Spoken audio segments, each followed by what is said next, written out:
اپنے درد کو محسوس کرے اسے انسان کہا جاتا ہے، اور جو دوسروں کے درد کو محسوس کرے اسے مومن کہا جاتا ہے۔ پہنچا پا رہا ہوں یا نہیں پہنچا پا رہا؟ دیکھیں اپنا تو درد ہر ایک انسان کو محسوس ہوتا ہے نا، یہ اس کا مطلب ہے آپ زندہ ہیں اگر درد محسوس ہو رہا ہے۔ جب موت کے بعد پھر تکلیف محسوس نہیں ہوتی، جسم ختم ہو جاتا ہے۔ روح کو اذیت اور معنی میں ہوتی ہے، یہ جو آج تکلیف ہے یہ جسم کی تکلیف ایسی محسوس نہیں ہوتی، روح کی تکلیف اور ہے، اب اس میں نہیں جاؤں گا، وہ موضوع ایک الگ موضوع ہے۔ عزیزان گرامی، انسان کے جسم کی جو اذیت ہے وہ زندگی کے ساتھ ہے۔ اگر آپ کو اذیت اور تکلیف محسوس ہو رہی ہے اپنی، اس کا مطلب ہے آپ زندہ ہیں، آپ انسان ہیں۔ لیکن مومن کی علامت یہ ہے وہ دوسروں کے درد کو محسوس کرتا ہے۔ دوسروں کے درد کو محسوس کرنا ایمان کی علامت ہے۔ اور سے سنیں اس بات، دوسروں کے درد کو محسوس کرنا، اگر کسی کا بچہ گر رہا ہے تو آپ کو تکلیف ہو، اپنا بچے کے گرنے پہ تو محسوس ہی ہوتا ہے کیونکہ وہ آپ کے جسم کا حصہ ہے۔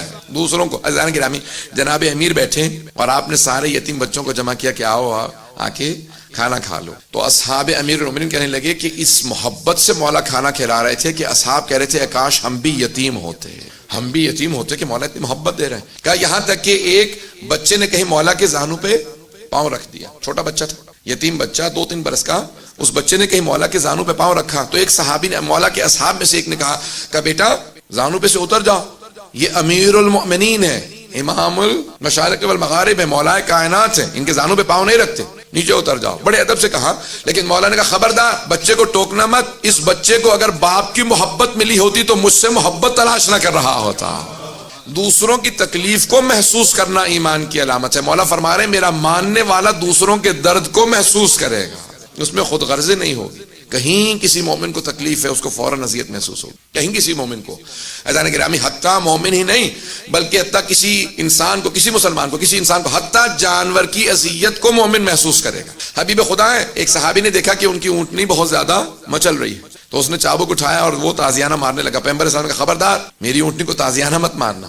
کہا یا رسول خدا یہ بہت زیادہ آپ کو اذیت کرے گا؟ نہیں، یہ افتخار کر رہی ہے کہ محمد مصطفیٰ سوار ہے۔ کہا یہ اس لیے بہت زیادہ خوش ہے۔ کہا خبردار میرے کبھی بھی کسی جانور کو مت مارنا، میں اپنے جانوروں کو بھی چابک سے مارنے کو صحیح نہیں سمجھتا۔ یہ رسول خدا کی تعلیم۔ امام سجاد علیہ السلام نے ایک مرتبہ ان کی اونٹنی بہت زیادہ اچھل رہی تھی، آپ نے اپنے تازیانے کو اٹھایا، کہا کہ لولا القصاص لضربتک، کہا اگر اس کا قصاص نہ ہوتا تو میں مارتا۔ اپنے غلاموں کو درس دیا، اپنے ماننے والوں کو درس دیا کہ اگر اونٹنیوں کو بھی مارنے کا، جانوروں کو بھی مارنے کا قصاص ہے اس لیے مت مارو۔ پتہ نہیں جملہ پہنچا پا رہا ہوں یا نہیں۔ امام نے کہا لولا القصاص لضربتک، اگر قصاص نہ ہوتا تو مارتا۔ عزیزان گرامی، دوسروں کی اذیت کو، دوسروں کی تکلیف کو محسوس کرنا